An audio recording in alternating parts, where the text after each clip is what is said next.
Muy bien. Bueno, pues muchas gracias al comité organizador. Veo que se está haciendo un buen evento, así que los felicito. Muchas gracias por la invitación. Entonces, les voy a pedir que no haya preguntas, sino que aprovechemos el momento para el café, para que me dé tiempo de terminar, ¿no? Ya ven que nos hace falta un poquito de tiempo. A ver, bien, una disculpa también porque pues la presentación está la mayor parte en inglés, ¿sí? Pero pues no hay problema, ¿no? De lo que quiero platicar es de pues el campo de las celdas solares. Porque primero pues voy a tratar de platicar sobre por qué es importante trabajar en esto, ¿sí? Y qué es lo que necesitamos hacer para el futuro en el campo de las celdas solares y lo que está sucediendo en este momento en ese campo. Vamos a ver que, bueno, les voy a comentar noticias de apenas antier, ¿ah? O sea, hace 2 días, donde están reportando un nuevo tipo de celdas solares con eficiencias de 17.9%. En 2 años han pasado de menos de 10 a más del 17.9%. Entonces les voy a platicar pues qué es lo que está pasando y por qué esto sigue siendo importante. Bueno, entonces vamos a dividir la plática en platicarles por qué es importante, qué ha pasado en el mercado de los sistemas fotovoltaicos, es decir, a pesar de que todavía no son costeables con respecto a la energía convencional, ¿verdad? Ya empiezan a resolver muchos problemas energéticos a nivel mundial y por lo tanto el mercado fotovoltaico está creciendo, ¿sí? Y eso va a seguir así a lo largo de los años, ¿verdad? En los últimos años ha habido un crecimiento del mercado mucho mayor que incluso el de la industria electrónica. Entonces de allí su importancia y vamos a ir viendo un crecimiento cada vez mayor, ¿no? A pesar de las crisis económicas por las que ha estado pasando el mundo recientemente. Y pues platicaré un poco acerca de lo que pues, nos interesa desde el punto de vista de investigación. O sea, por qué es necesario hacer investigación en celdas solares, ¿verdad? Y qué es lo que tenemos que hacer en el futuro. Y daré algunas conclusiones. Entonces, primero, o sea, cuando hablamos de energía, estamos hablando de 2 problemas asociados. Uno, la posible escasez de la energía en el mediano plazo, ¿sí? Y 2, estamos produciendo energía y al mismo tiempo para producir esa energía estamos emitiendo gases de efecto invernadero que están asociados al calentamiento global en la superficie terrestre. Entonces son 2 problemas, ¿verdad?, que están relacionados con la cuestión energética. Ajá. Y de alguna forma las celdas solares podrían contribuir a resolver en parte ese problema, ¿verdad? Entonces, el primero de esos problemas, aquí está pues una perspectiva de lo que sería la demanda energética a nivel mundial de aquí aquí hasta el 2030, pero hablamos aquí hasta el 2050, vamos a requerir una capacidad instalada de entre 25 y 30 terawatts de capacidad, ¿verdad? Y actualmente pues estamos aquí del orden de 15 terawatts, ¿okay?, de capacidad instalada a nivel mundial. O sea, vamos a requerir duplicar de aquí al 2050 la demanda, o sea, se va a duplicar la demanda energética. Y de aquí al 2100 se espera que pues tengamos una triplicación de la demanda actual, ¿okay? La forma en que se produce la energía actualmente, pues fundamentalmente pueden ver aquí es petróleo, gas, carbón. Esto corresponde más o menos al 85% en base a combustibles fósiles, ¿sí? Y el resto pues otras alternativas, ¿no?, como incluyendo la nuclear y las energías renovables. Ajá. Esto pues es parte del problema que ya mencioné, que es el calentamiento global, porque estamos quemando combustibles y entonces estamos emitiendo dióxido de carbono hacia la atmósfera y eso está causando el calentamiento global. Pero, ¿cómo entonces podemos resolver, digamos, esos 2 problemas? esto es un inventario, vamos a decir, de fuentes energéticas a nivel mundial. Aquí tenemos, pues hay bastante carbón en la superficie terrestre, uranio para energía nuclear, petróleo y gas natural. ¿Okay? Esas son las reservas totales que son posibles de acuerdo a la información que tenemos actualmente a nivel mundial, total. ¿Okay? Y estos son los potenciales de las energías renovables. O sea, esto es energía proveniente de los océanos en base a gradientes térmicos, ¿verdad? OTEC, biomasa, hidro, geotérmica, mareas. ¿Okay? Esto representa más o menos lo que nosotros estamos consumiendo actualmente. ¿Okay? Y si vemos esto, bueno, todas estas energías renovables pues tienen una cierta capacidad anual de producción, ¿sí? A diferencia de esto que es el total que estoy representando acá, esto es la energía total proveniente de estas diferentes fuentes. Esto sería, por ser renovable, ¿verdad?, la capacidad anual de producción de energía, ¿sí? Pues estoy dejando al final por lo que correspondería a la energía proveniente de la radiación solar, ¿verdad? Entonces, pues vean, esto es la energía, o sea, 23.000 terawatts año por año, o sea, implica una capacidad de 23.000 terawatts, ¿okay? Disponibles y renovables a lo largo del tiempo. Es decir, que nos podemos acabar esto y esto seguirá, ¿sí? Y vean que esto lo podemos inscribir en esta área de la energía que proviene de la radiación solar. ¿Okay?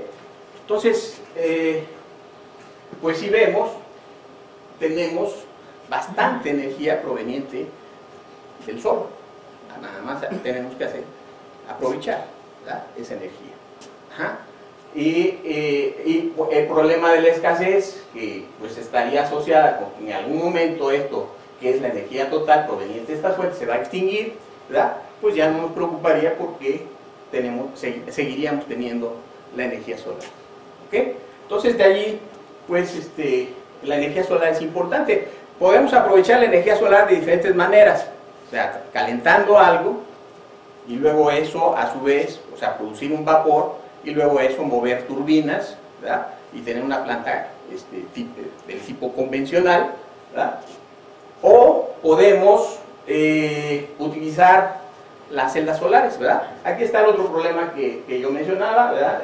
Ya cada vez es más evidente el problema asociado al calentamiento global, ¿sí?, que está causando el derretimiento de los polos, ¿sí?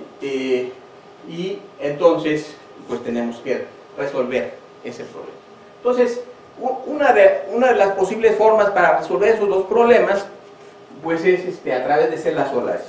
O sea, las celdas solares son dispositivos electrónicos, ¿sí?, que me permiten convertir la radiación solar en energía eléctrica de manera directa, ¿sí? No necesitamos de ningún proceso intermedio y por lo tanto basta con poner una placa semiconductora debajo del sol, ¿sí?, e inmediatamente se empieza a producir energía eléctrica, ¿verdad? Esa es la ventaja, digamos, de las celdas solares. O sea, no necesitamos equipos que tengan partes móviles, que se desgasten y por lo tanto pues requieran de mucho mantenimiento o cosas de ese tipo, ¿no? Sino que de manera directa pues producimos energía eléctrica. Afortunadamente Jaime, ¿verdad?, pues ya explicó un poco de lo que es un material tipo N, un material tipo P, y que, pues ¿qué es lo que ocurre cuando ponemos en contacto un material tipo N en contacto con un material tipo P? Pues si nos imagináramos qué es lo que estaría ocurriendo a partir del momento en que los ponemos en contacto a esos dos materiales, pues veríamos que se va a tener un desequilibrio inicial que va a tender al equilibrio, y ese equilibrio se va a alcanzar precisamente porque va a empezar a haber transferencia de carga o sea, de huecos desde el material tipo P hacia el material tipo N y de electrones desde el material tipo N hacia el material tipo P, y entonces en la interfaz entre esos dos materiales pues va a aparecer el campo eléctrico que ya mencionó Jaime, ¿verdad? El campo eléctrico fijo, que ese campo eléctrico, ¿verdad?, va a causar que ya no haya un flujo posterior de electrones y huecos, alcanzando entonces el equilibrio, ¿verdad? Lo importante es que habremos logrado pues una región interna donde existe un campo eléctrico interno, y por lo tanto cuando los fotones, o sea, cuando la luz incida, pues al interactuar con el material, pues se van a producir pares electrón hueco, es decir, transiciones desde la banda de valencia hasta la banda de conducción, ¿sí? Y esos pares electrón hueco van a poder ser separados, porque mientras se muevan simultáneamente, pues no van a producir ninguna corriente, van a ser separados por el campo eléctrico interno, que los va a impulsar en direcciones opuestas, ¿verdad? Y entonces se va a producir la fotocorriente, ¿verdad? Entonces eso es así de simple, vamos a decir, el efecto, ¿no?, fotovoltaico asociado a una celda solar. Bueno, este es un como ven, pues no es más que una unión NP, típicamente, como ya se mencionó, y es decir, es un dispositivo relativamente simple, pero como todo lo simple, luego tiene sus complicaciones.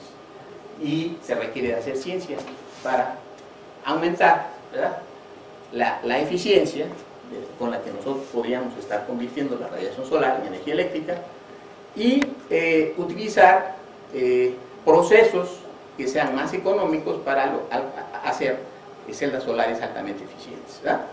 Entonces, las celdas solares pues ya tienen una gran cantidad de aplicaciones en países como el nuestro, ¿verdad?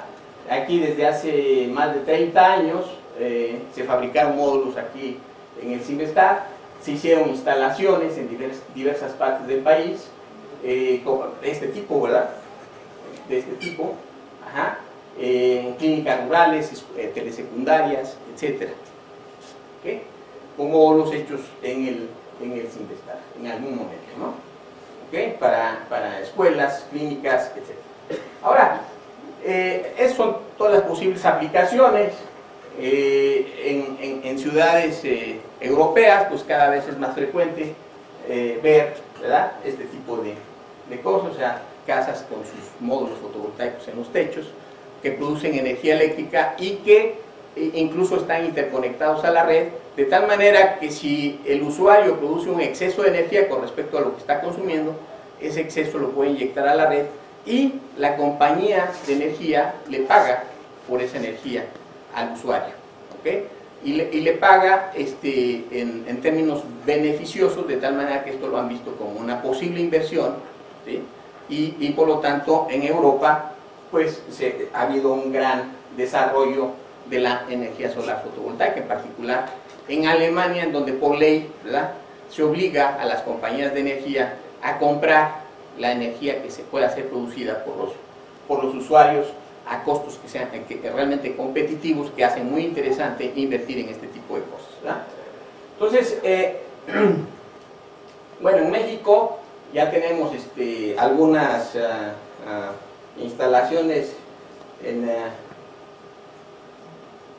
por ejemplo, antes de que saliera Fox, creo que en el último mes, inauguró este conjunto de casas habitacionales en el norte del país, en Mexicali, 220 casas con 1 kilowatt fotovoltaico en cada una de ellas, ¿verdad? El costo del sistema era parte de del pago pues a lo largo de 30 años, ¿no? Por lo tanto ya no representa mucho, ¿verdad?, en cuanto al pago correspondiente. Ok, acá les muestro cómo ha venido el crecimiento del mercado mundial, ¿verdad?, de los sistemas fotovoltaicos. Particularmente a nivel mundial lo que ha crecido son los sistemas fotovoltaicos conectados a la red, ¿verdad? Y pues vean, si quito este año, pues esto más o menos representaba un crecimiento casi exponencial, ¿verdad? Niveles de crecimiento de 40% anual, ¿sí?, que puede compararse con el crecimiento de la industria electrónica, que es del orden del 10% anual, ¿verdad? Aquí ya vemos los efectos de las crisis, de las últimas crisis, y entonces, bueno, este crecimiento se ha reducido, ¿verdad?, un poco. Les puedo mostrar cómo va a ser. En el 2013 todavía no se tienen datos, pero se espera que haya crecido al orden de, aquí son 30 gigawatts a 35 gigawatts, ¿ok? O 35.000 megawatts, ¿no?, instalados en un año, ¿okay?, en un año, o sea, por año. Entonces, bueno, a pesar de la crisis y de la situación, se espera que esto va a seguir creciendo, ¿ok? México, pues, es un país rico en radiación solar, ¿verdad?, como ya dije. Entonces tenemos que aprovechar la energía solar, ¿verdad? Los niveles de insolación que tenemos en México están entre 5 y 6 kilowatts hora sobre metro cuadrado. En promedio, sobre toda la superficie de la República Nacional y a lo largo del año, tenemos 5 kilowatts hora sobre metro cuadrado por día en promedio, ¿verdad?, anual. Pero hay regiones donde tenemos niveles de insolación de más de 6 kilowatts hora sobre metro cuadrado por día, ¿okay?, en promedio anual, va a haber incluso meses en donde se tienen mucho más que eso, ¿no? Ok, por lo tanto, pues es un país rico, hay que aprovechar, ¿verdad? Eso los alemanes no lo tienen, y sin embargo ellos sí están invirtiendo en los sistemas fotovoltaicos. Nosotros tenemos el doble de insolación que tienen en Alemania, ¿verdad? Entonces, pero veamos, este es lo que se llama el costo nivelado de la energía eléctrica. Ajá. Es más o menos el costo al cual nos vende la Comisión Federal de Electricidad, la energía eléctrica. Es un costo subsidiado, ¿sí? Bueno, estamos por acá, ¿ok? Y este es el costo de la energía a través de sistemas fotovoltaicos. Entonces vemos que hay una reducción, ¿verdad?, continua del costo de energía. Todavía está el costo de la energía, o sea, el costo nivelado de la energía eléctrica por medio de sistemas fotovoltaicos está arriba de lo que es el costo nivelado de la energía convencional, ¿ok?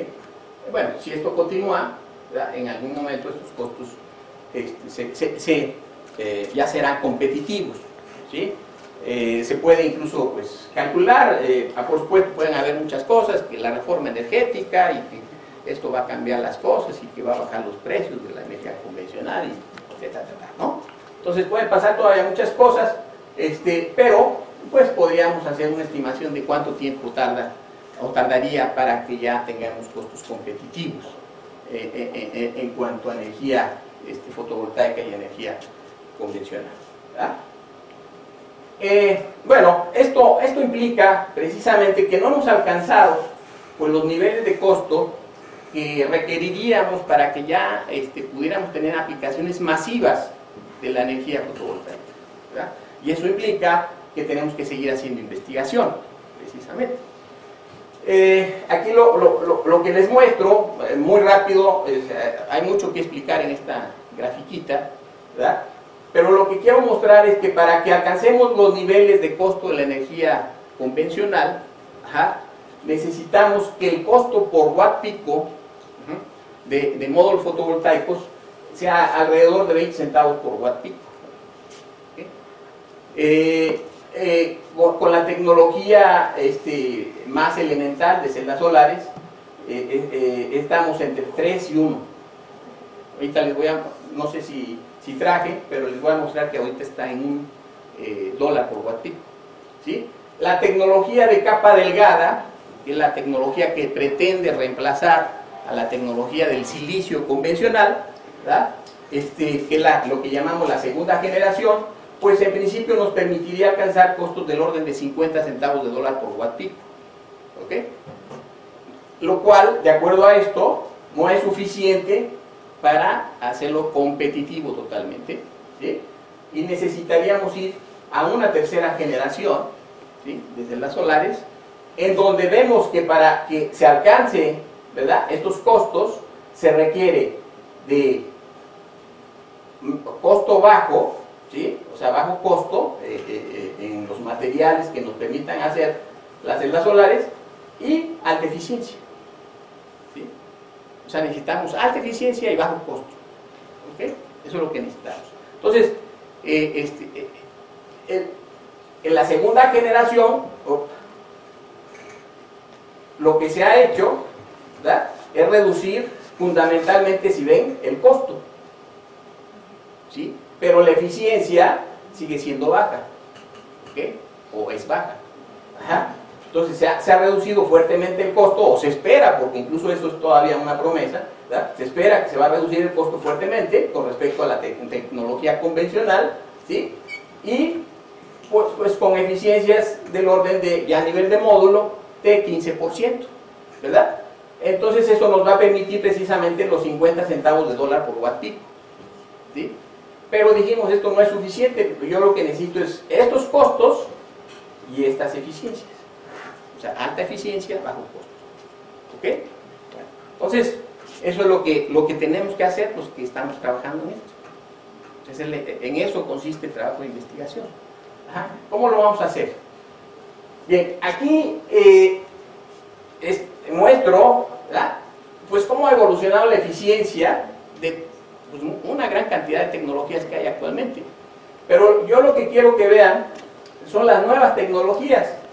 Pues son las que están, las que vemos aquí, que empezaron recientemente, ¿verdad? Son las nuevas. Esto es hasta este año, hasta principios de este año. Vean, la máxima eficiencia de las celdas solares actualmente es de 44%, con celdas tándem. Vamos a ver qué cosa es eso, ya incluso ya se le considera una tecnología de tercera generación, ¿verdad?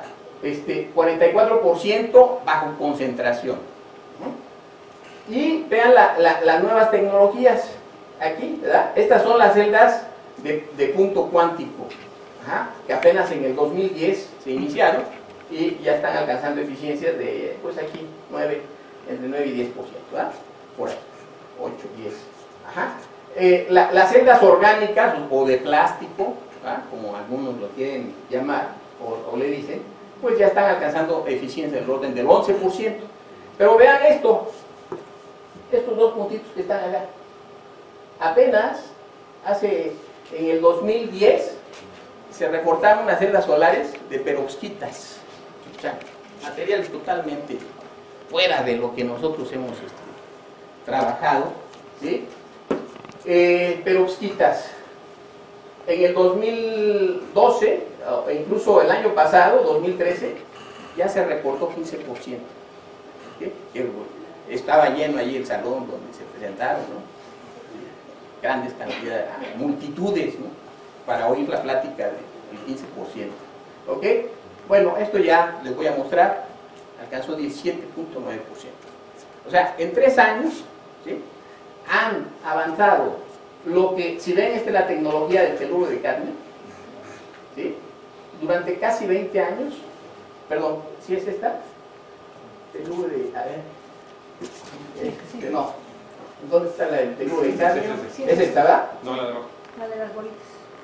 Sí, pero es la amarilla, la del teluro de cadmio es esta. ¿Sí? Sí, es esta. También el teluro de cadmio vemos un avance significativo en los últimos 2-3 años. ¿Okay? Después de muchísimos años en que prácticamente se mantuvo constante, 20 años se mantuvo constante, ¿sí?, entre 15 y 16%, ¿sí? Esto, como les digo, ahorita les voy a mostrar, o sea, aquí ya se agregó otro puntito, ¿verdad?, ya llegó a 17.9. ¿Okay? Entonces,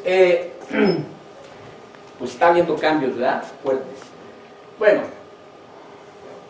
vamos a hacer ¿cómo podemos aumentar la eficiencia de una celda solar? Pues lo primero que tengo que ver es dónde estoy perdiendo la energía, ¿verdad? Donde pierdo más y me dedico pues a donde pierdo más a tratar de recuperar lo más posible, ¿sí? Entonces, pues hacemos un análisis de las pérdidas, ¿verdad? Lo que se está haciendo es generar, ¿verdad?, pares electrón hueco, ¿sí? Esto es el ancho de la banda prohibida que ya comentó Jaime del semiconductor. Estamos produciendo pares electrón hueco. Lo malo, ¿verdad?, es que pues una buena parte de los fotones del espectro solar van a producir pares electrón hueco con un exceso de energía con respecto pues a lo que es la banda del semiconductor en sí, ¿ok? Entonces el exceso de energía se va a perder a través de la interacción de los portadores de carga con los fonones dentro del material, ¿verdad? O sea, se va a transferir energía en forma de calor, ¿ok? Ajá. Y eso, por supuesto, pues es pérdida, ¿sí? Estoy generando calor en vez de que esté generando energía eléctrica, ¿ok? Bueno, ya vimos también que hay procesos de, una vez que hemos excitado un semiconductor, pues hay la tendencia a volver a su estado básico, ¿verdad?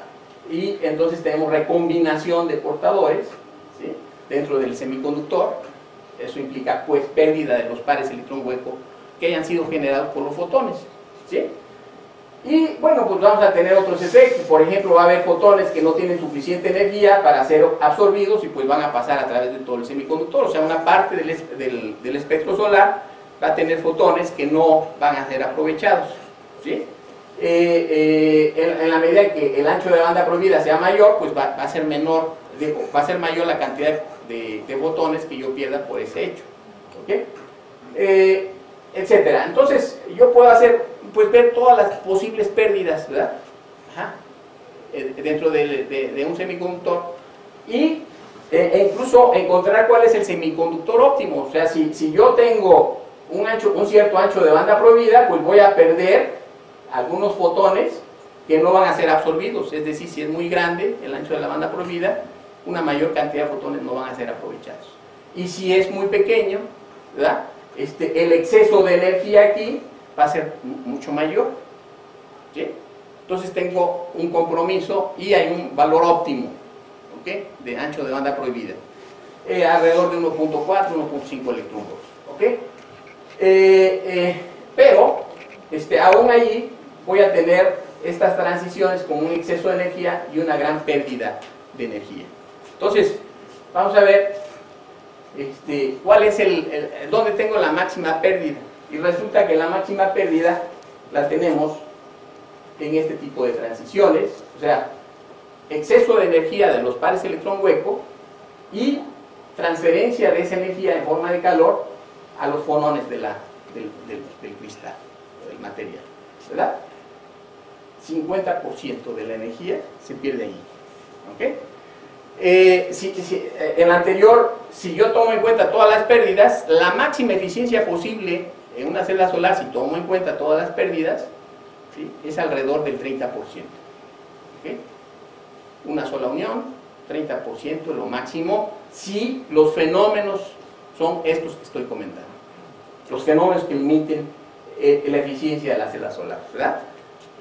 Pero donde pierdo más es en esto, ¿ok?, en esto. Entonces, ¿cómo resolvemos eso? Bueno, ahí están las propuestas, ¿verdad? Hay diversidad de propuestas. O sea, una es celdas tándem, que ya dijimos son celdas de tercera generación, ¿sí? Es decir, poner celditas una detrás de la otra con diferente ancho de banda prohibida, ¿sí? Primero, los fotones más altamente energéticos los voy a aprovechar con un material de mayor gap, ¿sí?, para que la diferencia esa de energía entre el exceso y lo que es la banda en sí sea menor.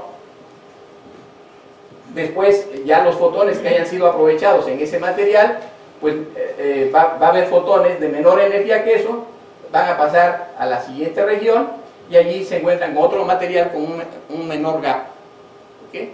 Y nuevamente, pues eso los puedo aprovechar óptimamente y así sucesivamente. Entonces puedo poner diversas capas, ¿verdad? A eso se le llama una celda tándem, que es, pues no es más que ir aprovechando diferentes porciones del espectro solar dependiendo de los rangos de energía de los fotones correspondientes en esa región del espectro solar, ¿verdad? O sea, a través de múltiples uniones, celdas tándem, que es equivalente a una propuesta por ahí que todavía nadie ha hecho, pero que pues ya tiene como 20 años, de un grupo español, que propone pues la posibilidad de semiconductores que tengan una banda intermedia, ¿sí? Y eso equivale pues, a un material con múltiples gaps, ¿no? O múltiples anchos de banda, que es equivalente a esto. ¿Okay?